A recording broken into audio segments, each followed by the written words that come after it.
Para mí es también un honor estar aquí esta tarde, que se llama Una tarde con, creo que es el nombre de las jornadas, y bueno, me ha tocado a mí y desde luego es un honor. Y para centrar el tema, digámoslo así, algo para discutir, pues he traído este tema que les voy a presentar a ustedes. Es un tema efectivamente polémico.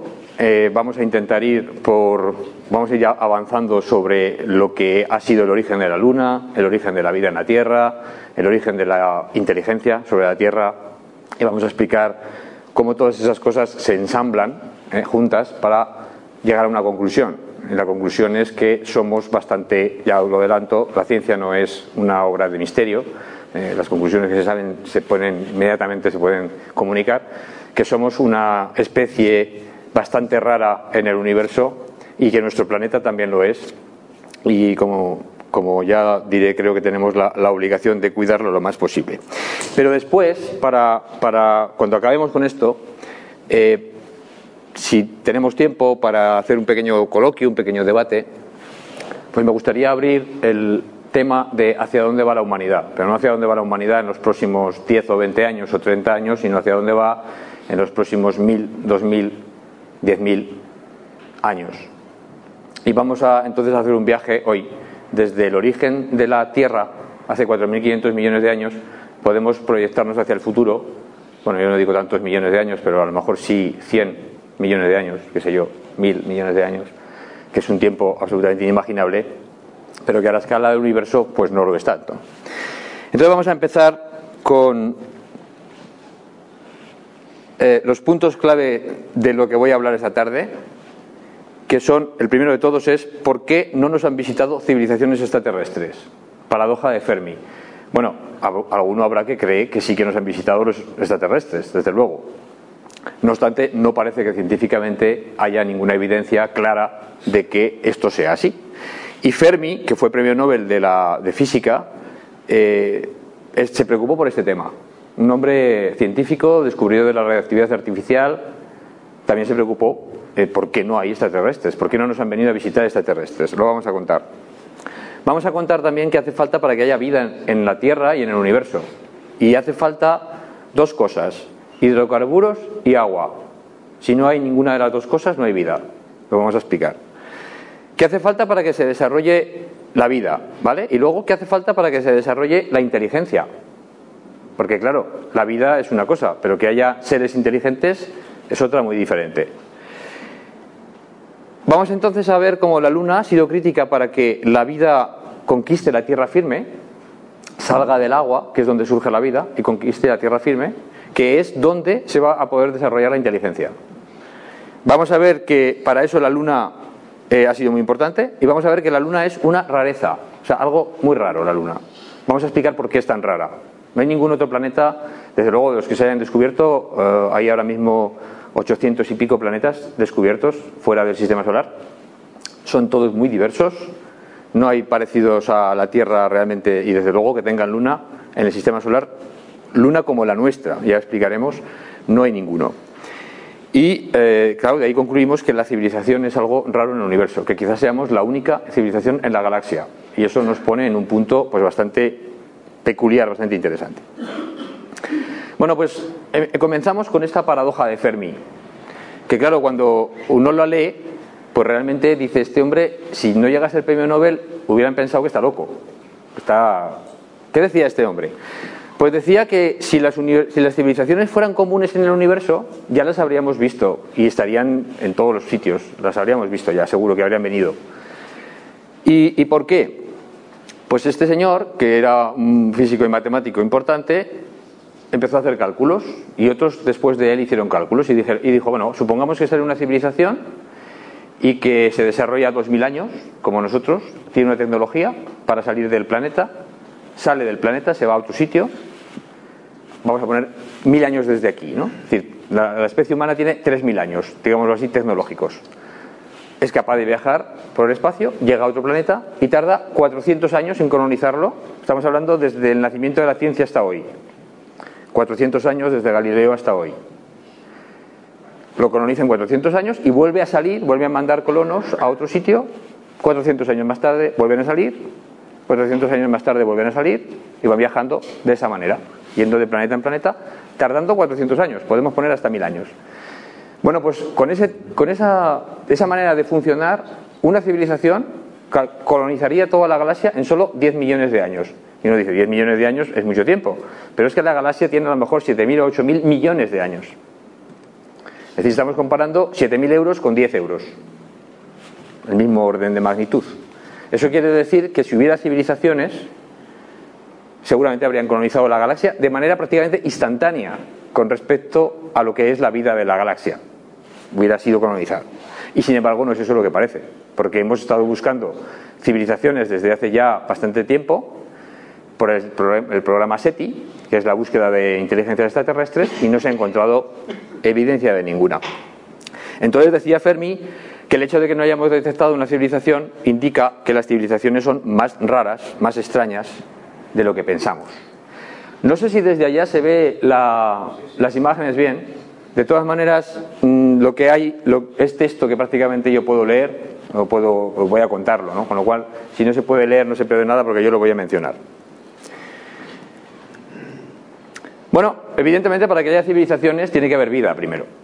Y el problema es qué es la vida y cómo va a surgir. Bueno, hay dos partes de este problema de la vida del universo, ¿no? Primero es, el universo es adecuado para que se desarrolle la vida, pero ¿cuál es la probabilidad de que se desarrolle? Es decir, ¿es común que haya vida en otros planetas? Hoy hemos oído la noticia, o ayer, de que el análisis de la nave Curiosity en Marte indica que los elementos están ahí para que pueda haber habido vida en Marte. De hecho, se sabe que hubo agua en Marte, estuvo cubierto por un océano que ha desaparecido porque Marte no tiene gravedad suficiente como para mantener el agua en la atmósfera, y ahora ya no hay agua y evidentemente no hay vida, salvo que se haya refugiado en el subsuelo marciano y todavía haya vida allí, no lo sabremos allí.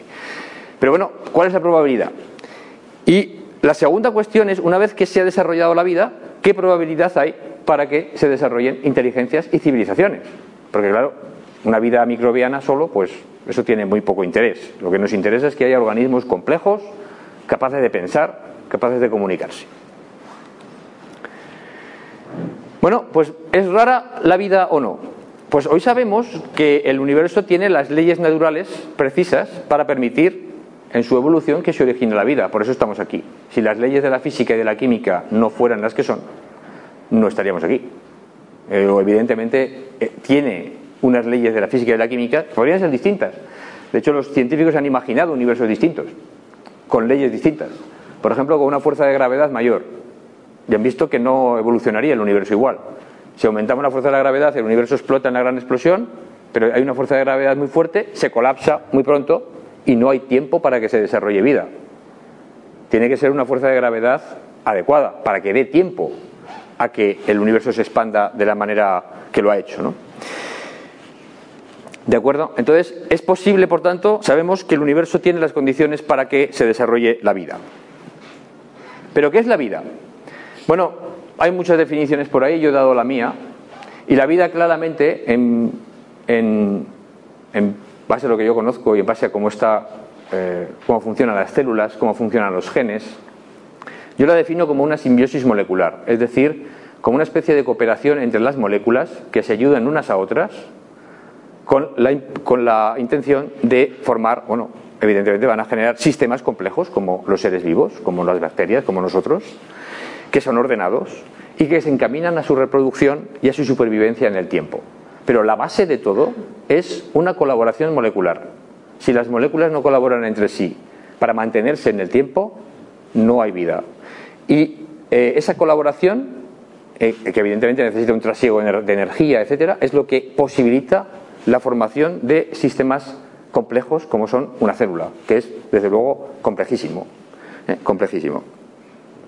¿De acuerdo? Entonces, esto es la vida. ¿De qué está hecha la vida?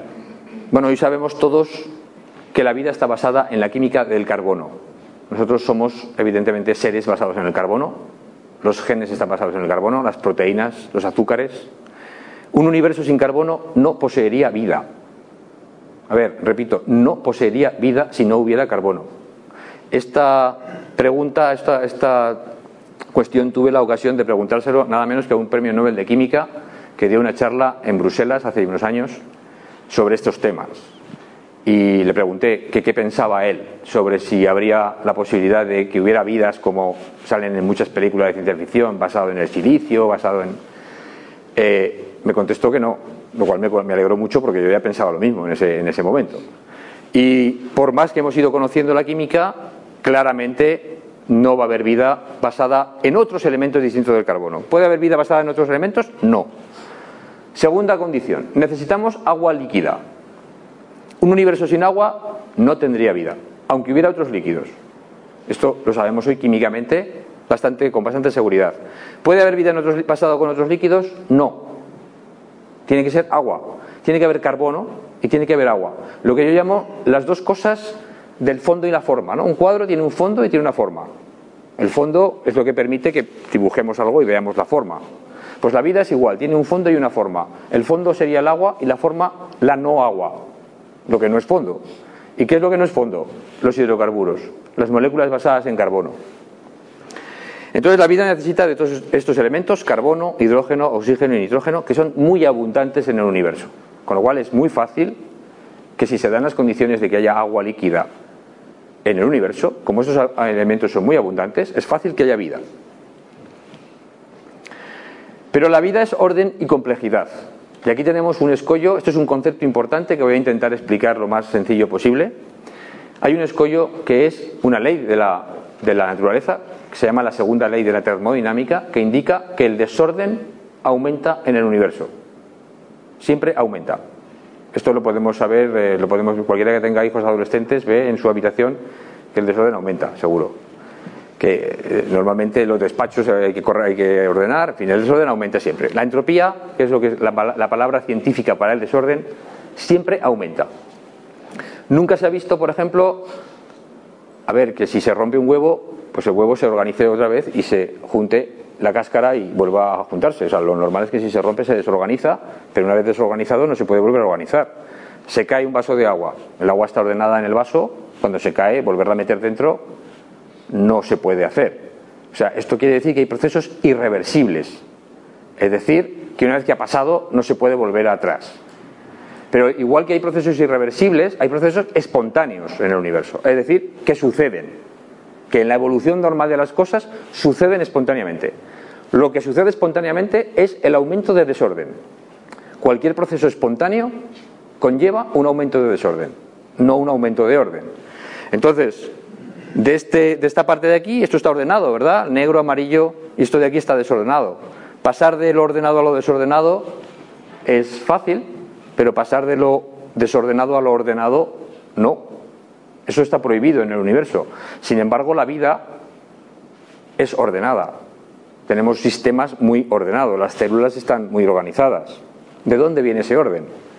¿Esto está de acuerdo a la ley de la química y de la física? Pues sí, sí está de acuerdo.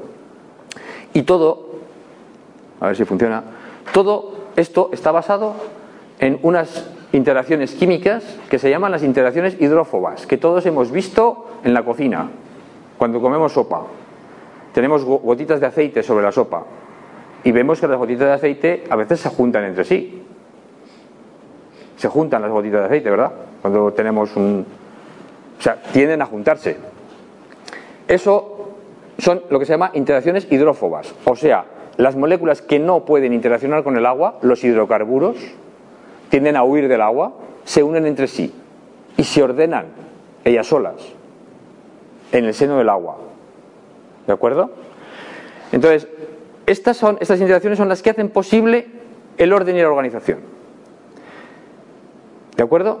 Porque el agua excluye, fuera de su seno, excluye a las moléculas que no le gustan, las que no puede interaccionar con ellas, no puede formar ningún enlace.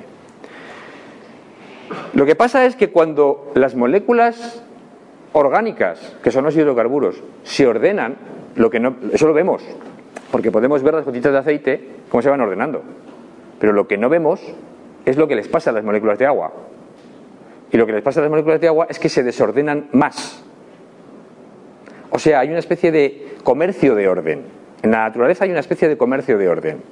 Yo me ordeno, o sea, unas moléculas se ordenan siempre y cuando otras se desordenen más. y las moléculas que se desordenan más son las moléculas de agua. Y aquí lo muestro en una pequeña imagen, en donde sí que muestro lo que sucede a las moléculas de agua que están alrededor de una gota de aceite. Las moléculas de agua alrededor de una gota de aceite, como no pueden interaccionar con el aceite, se ordenan alrededor, como si fuera una burbuja de aire que está en el agua. Una burbuja de aire que está en el agua, las moléculas de agua en la superficie están ordenadas. Se han tenido que ordenar, no caben dentro de la burbuja y están formando una fila alrededor de la gota o la burbuja de aceite. En el caso de la burbuja o de la gota de aceite es igual, forman una especie de capa ordenada. Esto es el cable que te hago un chispazo de vez en cuando.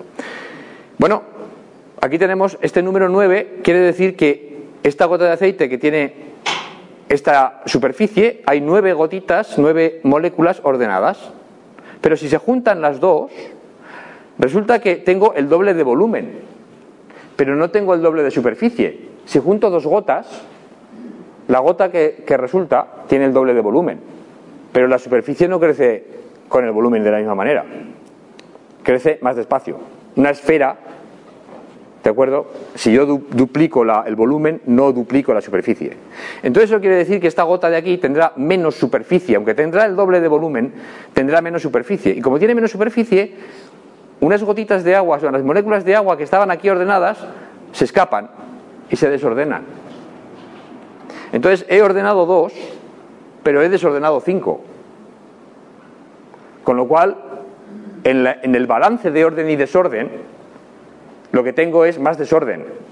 Es decir, la paradoja de todo esto es que ordeno unas moléculas de hidrocarburo de no agua, que son los ácidos grasos de las membranas, de las células, en fin, todo lo que forma parte de las células y de la vida, se puede ordenar porque el agua se desordena. Esta es la idea fundamental. Que gracias a que el agua se desordena, podemos tener los sistemas vivos ordenados. Y aquí tenemos simplemente una imagen de lo que es una membrana de la célula, con las proteínas, los lípidos, etcétera, ordenados. Entonces, estas interacciones son las que permiten un trasvase de orden por desorden. Y por eso el agua es fundamental. Porque necesitamos ese líquido que permita desordenarse él, para poder ordenar lo que formará parte de la vida. Además de que va a disolver sustancias y todo lo que el agua es. Pero es muy importante que sea capaz de desordenarse. Las moléculas de no agua, que son todos los lípidos, etcétera, se ordenan porque las moléculas de agua se desordenan más. Y como se desordenan más, se produce un aumento de desorden. Y esto es muy importante, porque todos los procesos espontáneos en el universo suceden porque hay un aumento de desorden. Y si la vida es un proceso espontáneo en el universo, no puede ser que vaya en contra de las leyes de la química y de la física, y tiene que ser que haya un aumento de desorden. Y efectivamente ese aumento de desorden se produce cuando hay moléculas de no agua, que he dicho antes, y moléculas de agua. Entonces se pueden organizar, se pueden formar seres vivos. Entonces, con esto llegamos a la conclusión de que la vida es líquida. A ver, no puede haber vida en estado gaseoso y no puede haber vida en estado sólido. El estado gaseoso no permite orden, está todo desordenado. El estado sólido está todo ordenado y además no permite cambios de fase ni trasiego energético. La vida tiene que ser líquida, es decir, sucede en el seno de un líquido. Y en este caso el líquido es el agua. Y tiene que estar a una temperatura adecuada para que el agua sea líquida y para que las moléculas de no agua sean también líquidas. O sea, la vida es líquida porque es agua y aceite. No es agua y grasa sólida. Es agua y aceite. Y si no hay agua y aceite, no hay vida en estado líquido. Por tanto, tiene que haber unas condiciones de temperatura que permitan que haya liquidez, en este caso no bancaria, sino liquidez de la vida, tanto de las moléculas de agua, que es líquida, como de las que no son de agua. Porque si no, no podría haber vida. ¿De acuerdo? Entonces, pregunto aquí, ¿existen en el universo otros líquidos y moléculas diferentes del agua y de los hidrocarburos que permitan la generación espontánea de orden? Y la respuesta es no. No existen. Toda la química que se ha conocido, hemos estudiado los líquidos que hay parecidos al agua, otras moléculas parecidas a las del carbono, y en ningún caso se ha encontrado que sea posible que se genere esta vida líquida, ¿verdad? coexistiendo los dos líquidos, ¿no? Los líquidos del que fuera y el no líquido de las moléculas que se tienen que ordenar. Bueno, una vez que se desarrolla la vida y que hemos visto que el agua es muy importante y la no agua, de nada sirve si no se desarrolla y da lugar a la inteligencia. Y una vez que tenemos inteligencia, de nada sirve si no evoluciona y da lugar a una civilización. Bueno, supongo que veréis aquí a Charles Chaplin en la película Tiempos Modernos, que recomiendo a cualquiera que no la haya visto, joven o mayor, verla porque es una delicia de película. Además todavía sigue siendo actual, en mi opinión. Bueno, en cualquier caso hace falta, por tanto, inteligencia, y esa inteligencia puede dar lugar o no a una civilización. Bueno, inteligencia y tierra firme, título aquí. ¿Puede desarrollarse una inteligencia avanzada en el agua? ¿Dentro del agua? No. La vida surge dentro del agua, pero la inteligencia no se puede desarrollar dentro del agua. Esto es importante, según mi opinión. A ver, tras 3.000 millones de años de vida sobre el planeta Tierra, el animal marino más inteligente puede ser el pulpo. Quizás el pulpo. Marino, me refiero que no ha salido de la Tierra y ha vuelto como los delfines o las ballenas, cuyos ancestros salieron a la Tierra, se desarrollaron en la Tierra, mamíferos terrestres que luego volvieron al mar, pero ya tenían un grado de inteligencia muy elevado. No se desarrolló esa inteligencia en el mar. Durante la evolución de los organismos acuáticos, estos tuvieron casi 200 millones de años de ventaja para desarrollar la inteligencia con respecto a los terrestres. Es decir, la vida surgió en el mar, empezó a evolucionar y luego colonizó la tierra firme. Hubo 200 millones de años de ventaja y sin embargo no hay animales más inteligentes que los mamíferos terrestres. La inteligencia avanzada se ha desarrollado sobre la tierra firme. Como he dicho, incluso los delfines o las ballenas son animales primero terrestres, que luego se convirtieron en animales marinos. Pero hay más cosas. Manipulación del entorno. Los organismos acuáticos no pueden manipular el entorno. O sea, los que tenían patas, manos o algo parecido, cuando se han adaptado al medio marino, las han perdido. Y sin manos, definitivamente no se puede desarrollar ninguna civilización tecnológica, sin algo que manipule el entorno. Y eso solo puede pasar en la tierra firme. Porque en el agua, para moverse, para sobrevivir, no podemos tener ningún apéndice. De hecho, los delfines, las ballenas los han perdido. Las focas los han perdido. Han convertido todo en aletas, que es lo que les ha permitido sobrevivir. No tienen manos. Entonces, sin manipulación, desde luego, la tecnología es imposible. Y por tanto, no puede haber una civilización tecnológica. Conclusión. La vida que tiene que surgir en el agua, tiene que salir del agua para que se desarrolle en una civilización, en inteligencia y en civilización. La tecnología es además muy improbable en el agua. Por ejemplo, no se puede hacer fuego en el agua y el desarrollo del fuego fue fundamental para la tecnología. Sin el fuego, definitivamente la humanidad no hubiera avanzado como lo ha hecho, por muchas razones. No tenemos fuentes de energía, por ejemplo, quemar combustibles o quemar madera o quemar carbón, lo que fuera, para que podamos tener energía para hacer algo, ¿no? para que las máquinas funcionen. Con lo cual, si la vida tiene que nacer en el agua, tiene que abandonarla para desarrollarse en una civilización inteligente. Entonces, para que la vida abandone el medio marino, tienen que darse una serie de condiciones, porque los animales que están en el agua viven muy cómodos allí. No hay inviernos ni veranos en el agua, porque no hay estaciones en el mar. La temperatura del mar es muy constante comparada con la de la tierra. Entonces, no hay una razón para que salgan y la colonicen. Por supuesto, tiene que haber primero suficiente tierra firme. Si fuera un planeta totalmente cubierto de agua, obviamente no habría posibilidad de colonizar la tierra firme porque no hay tierra firme. La vida tiene que ser ya compleja. No valen con muchas bacterias y demás. Me refiero, estoy hablando de evidentemente, para colonizarla que se desarrolle inteligencia. Porque si no, no tenemos suficientes sistemas de supervivencia para vivir en un entorno hostil. Un entorno difícil que es la tierra firme. Entonces tiene que haber una razón que empuje a los animales, a las plantas, sobre todo primero las plantas, a salir del agua y a colonizar la tierra firme. Hay radiación ultravioleta del sol, la temperatura entre el día y la noche es enormemente distinta, o sea, en verano hay 30 y tantos grados, en cambio en invierno hace mucho frío, en fin, ya digo, en el mar no pasa nada de esto, ¿no? Entonces, ¿qué razón puede haber?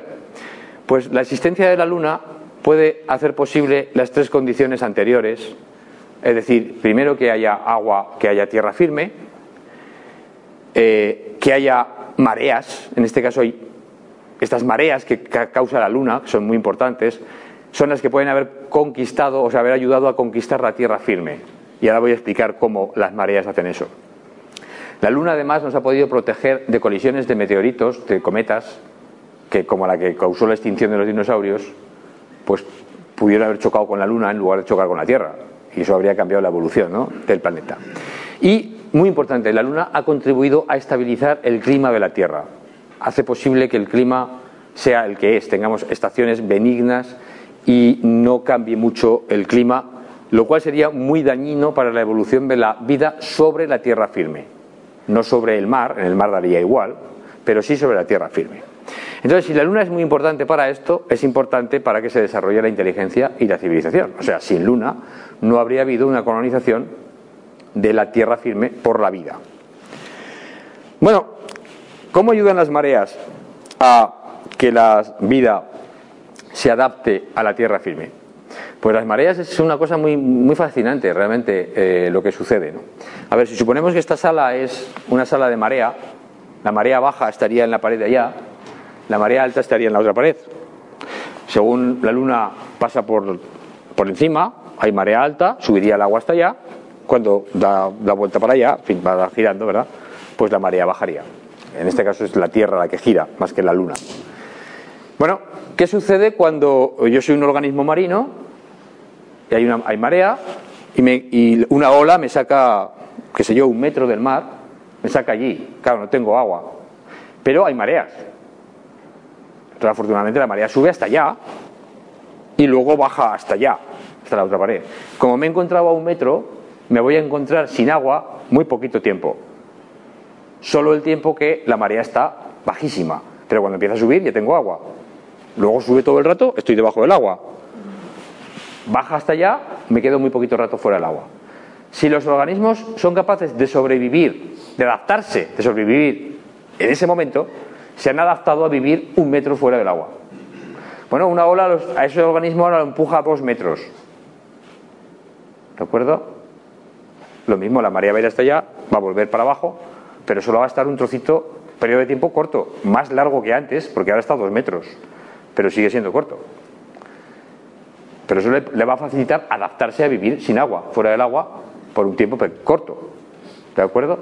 De nuevo, eso va a hacer que puedan ir avanzando en todo este terreno de marea hasta un organismo que lo lleva pues casi hasta la pared del fondo. ¿Qué sucede? Que va a estar la mayor parte del tiempo sin agua. Solo va a estar debajo del agua cuando llegue la marea hasta allá. Cuando empiece a bajar, empezará a estar sin agua. Bajará hasta aquí y luego subirá y volverá a haber agua solo cuando llegue hasta allí.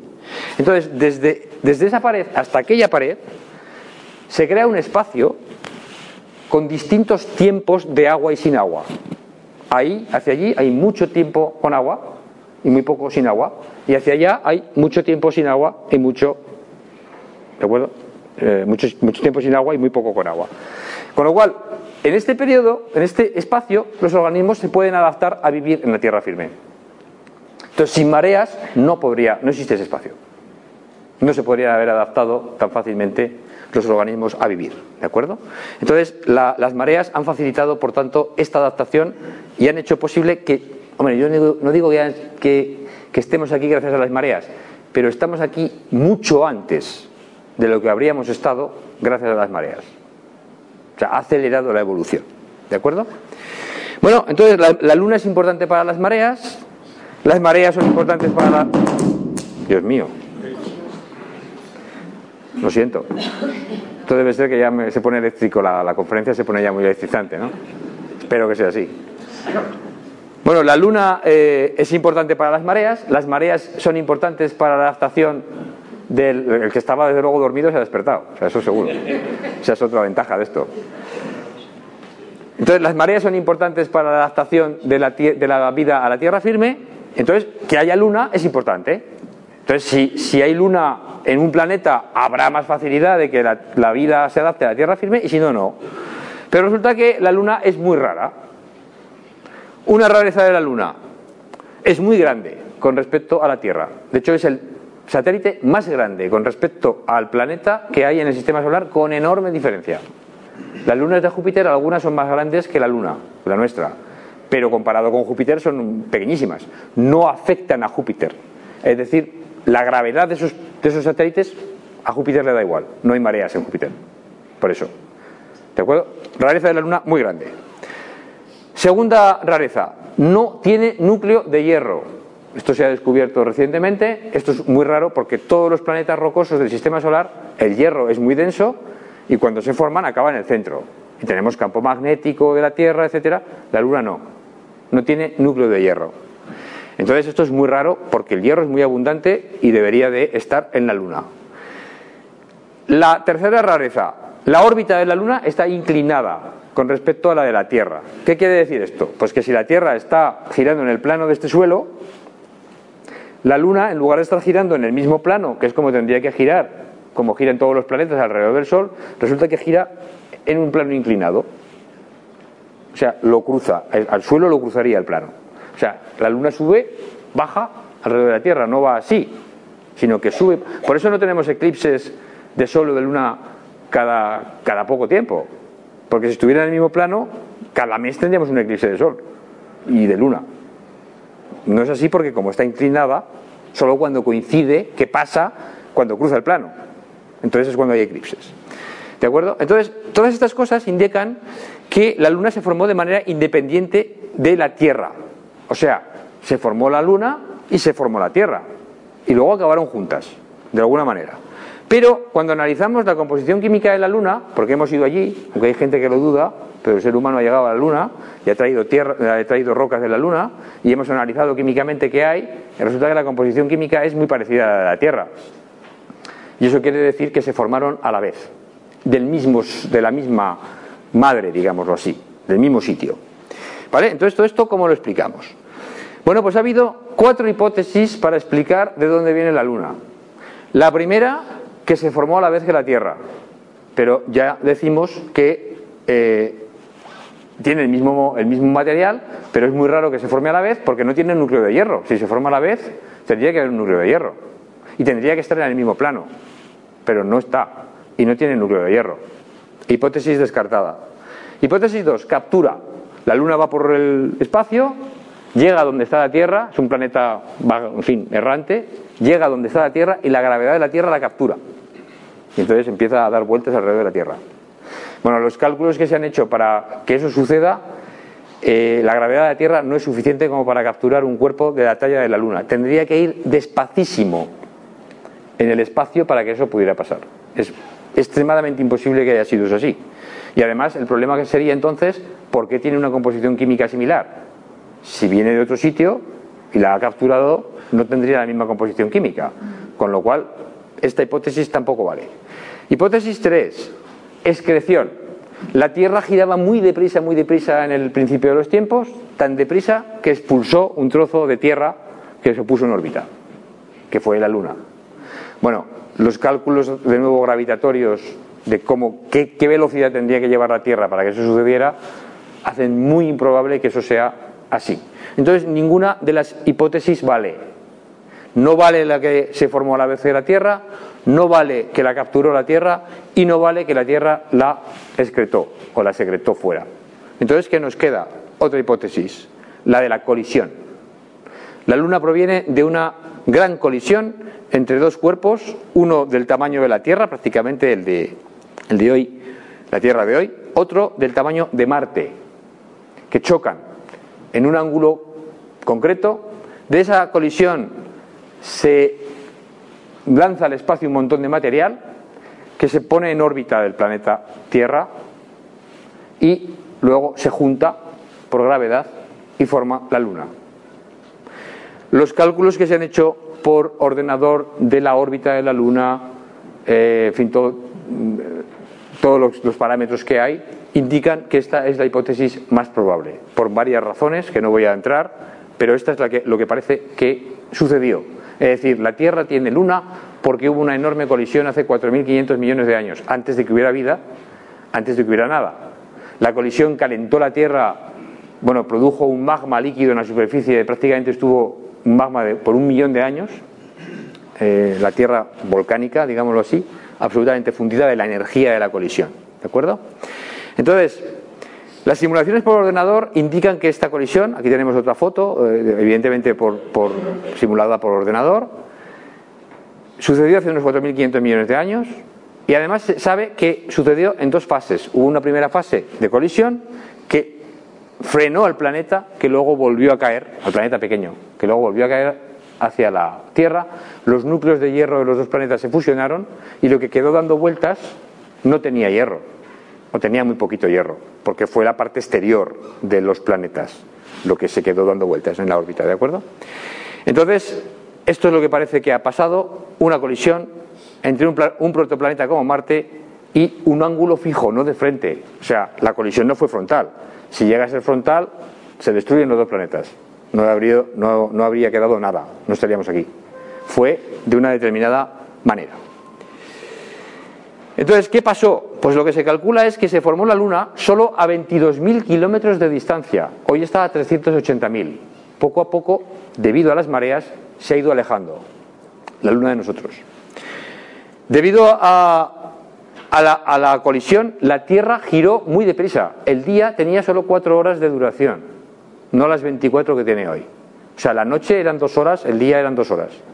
Y eso quiere decir que la temperatura entre el día y la noche era muy suave. El clima era suavísimo. No había mucha diferencia entre que fuera medianoche o mediodía, porque el día era cortísimo. Y eso estabilizó toda la temperatura de la Tierra. Muy importante para el desarrollo de la vida. Y sobre todo el desarrollo de la vida en la tierra firme. ¿De acuerdo? Más consecuencias. La Luna tiene la talla adecuada. Eso es muy importante. La colisión generó una Luna de talla adecuada. Una Luna que produjo mareas. Por tanto, tiene una fuerza gravitatoria considerable. ¿Qué hubiera pasado si hubiera sido más pequeña? Las mareas hubieran sido más pequeñas o no habría habido mareas en absoluto. Porque no tiene suficiente masa. ¿Qué hubiera pasado si hubiera sido más grande? Pues la Luna nos ofrece a todos la misma cara, nos ofrece hoy la misma cara a la Tierra. Y eso ha sido porque la atracción gravitatoria de la Tierra ha frenado la rotación de la Luna. De manera que la Luna gira sobre su eje a la vez que gira sobre la Tierra. Tarda 28 días. Claro, eso quiere decir que el día de la Luna es 28 días.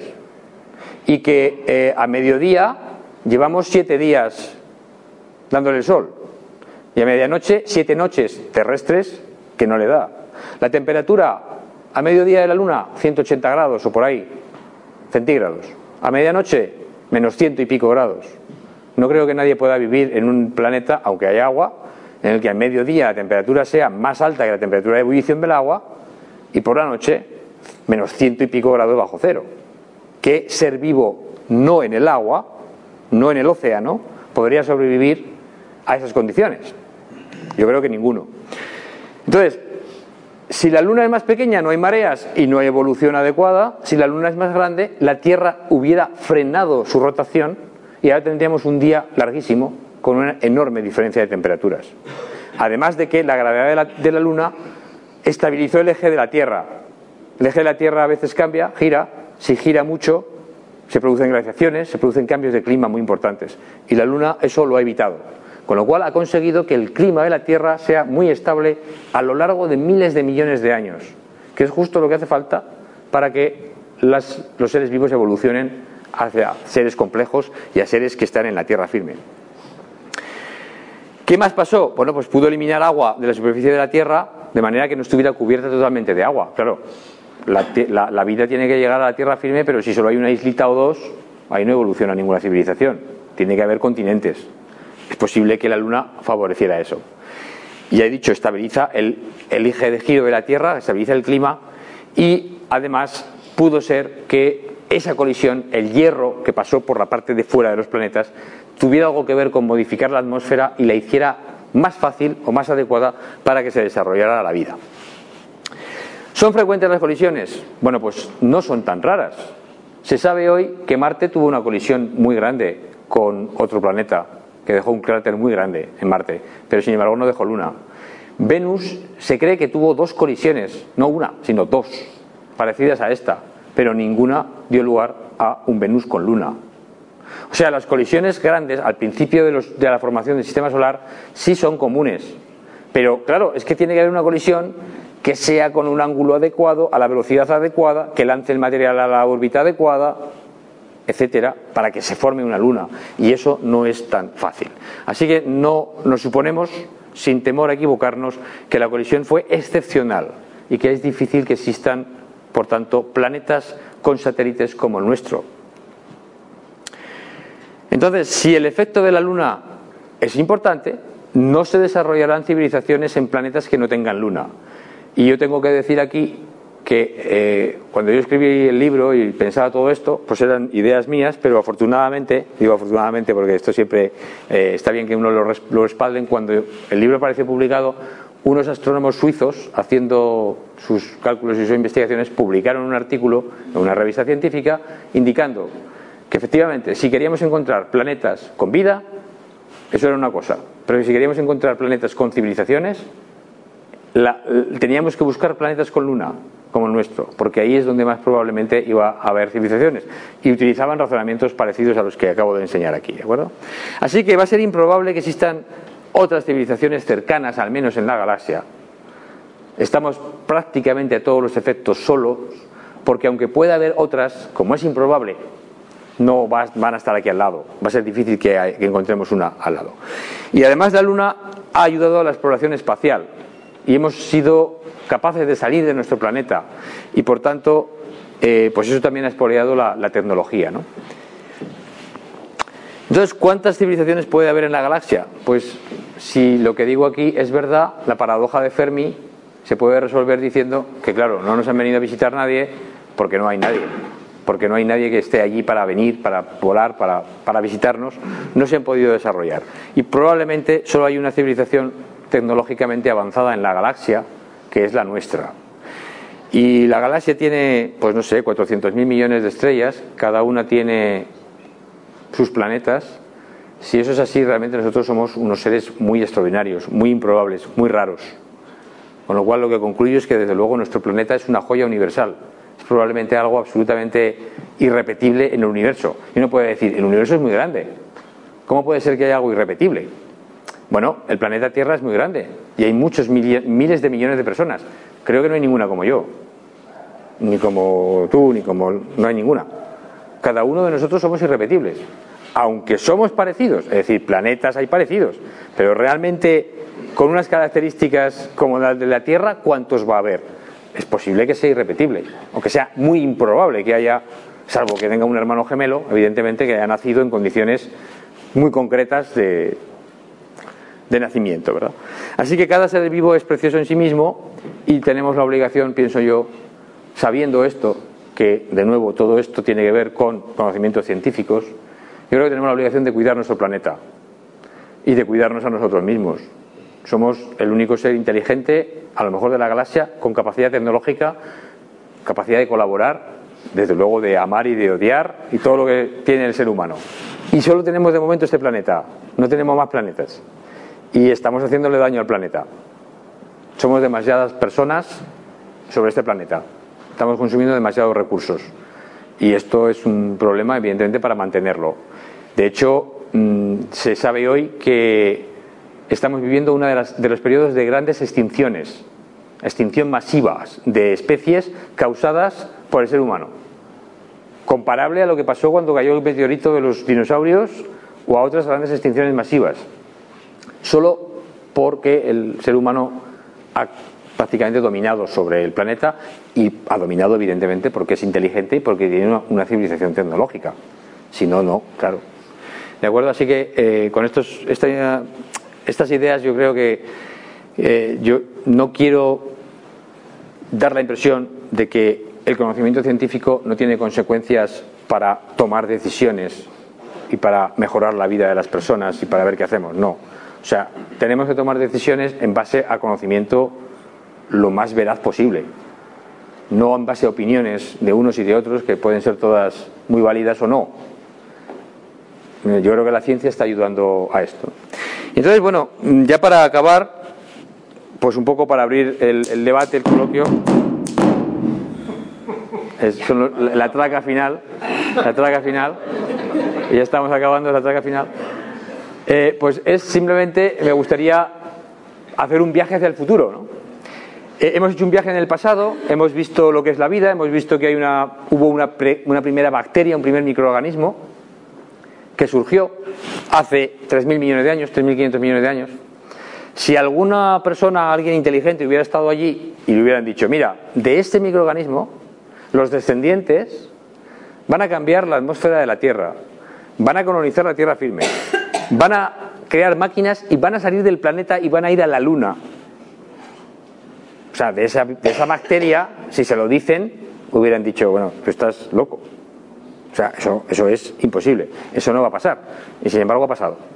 Claro, con tiempo ha pasado. El tiempo, estamos hablando de 3.500 millones de años.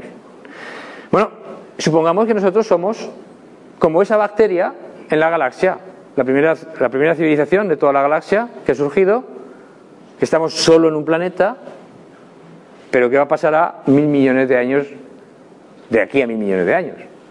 Pues puede pasar lo mismo que ha pasado con esa bacteria, que nuestros descendientes, que no sabemos cómo van a ser, como tampoco necesariamente somos parecidos a esa bacteria nosotros, que somos descendientes de ella, pues pueden colonizar la galaxia, pueden colonizar, no sé, pueden cambiar el curso de la evolución del universo. No lo sabemos. Estamos hablando evidentemente de miles de millones de años. Claro, esto no es a ver si se acaba la crisis de aquí a 3 o 4 años, ¿verdad? Es otro rango totalmente de tiempo, totalmente diferente, una escala cósmica de tiempo. Pero bueno, pues todos estos datos pueden indicar que un objetivo para la humanidad, un buen proyecto para la humanidad, además de solucionar los problemas que tiene en este planeta y de cuidarlo, pues podría ser, efectivamente, volver nuestra mirada hacia el espacio exterior e intentar, pues expandirnos por la galaxia, como efectivamente sucede en tantas películas de ciencia ficción, ¿no? Hagamos la ciencia ficción, o la podemos hacer, quizás nuestros descendientes la van a hacer realidad, ¿no? Y todo esto además se une a las tecnologías de la biomedicina. Se está hablando de ser capaz de controlar el envejecimiento. Y en el laboratorio, por ejemplo, se ha podido alargar la vida equivalente de un organismo hasta 500 años de edad. Es decir, si vive 70, imaginemos que podemos alargar la vida hasta 500 años. O incluso más. O detener el envejecimiento por completo, como en alguna película también de ciencia ficción. Pero es que estas películas de ciencia ficción, la ciencia está llegando allí, ¿no? Entonces tenemos esa posibilidad de desarrollo, de cambiarnos nosotros mismos, de cambiar nuestros genes y parar el envejecimiento, de hacernos más inteligentes si queremos. Eso es por un lado. Estamos hablando de miles de años. Claro, ahora nos parecerá todo esto una barbaridad, pero dentro de miles de mil años, si miramos hacia atrás 400 años, pues bañarse en bañador en la playa era inaceptable y otra serie de cosas. Y ahora es, pues es posible. Entonces, esas tecnologías están ahí. Más tecnologías, las máquinas inteligentes. Ya tenemos todos una en el bolsillo ahora mismo. Prácticamente el teléfono móvil es una máquina ya inteligente. Ordenadores, superordenadores que hacen cálculos a velocidades inimaginables ya hoy. Robots que los mandamos al espacio y nos mandan información de análisis químicos sobre la superficie de Marte a 40 y tantos millones de kilómetros de aquí. ¿Qué evolución puede tener eso? ¿Puede la vida, la vida, me refiero modificada, el ser humano modificado que no envejece, en conjunción con estas máquinas súper fantásticas, producir una tecnología ahora mismo inimaginable que efectivamente nos va a permitir colonizar muchísimo más rápidamente cualquier otro planeta, porque ahora nos morimos en 70, 80 años, pero si vivimos 2000, me puedo permitir el viaje, el lujo de meterme en una nave e irme en un viaje de 100 años, si todavía me quedan 1900 para morirme. O sea, quiero decir, estamos hablando de una vida que sería prácticamente la historia de la humanidad, 2000 años desde el nacimiento de Cristo hasta hoy. Que lo viva es una persona. Todo esto es ciencia ficción, pero puede ser realidad algún día. Simplemente les dejo con estas ideas. Si tienen alguna pregunta, alguna cuestión o quieren comentar alguna cosa, pues estoy a su disposición. Muchas gracias.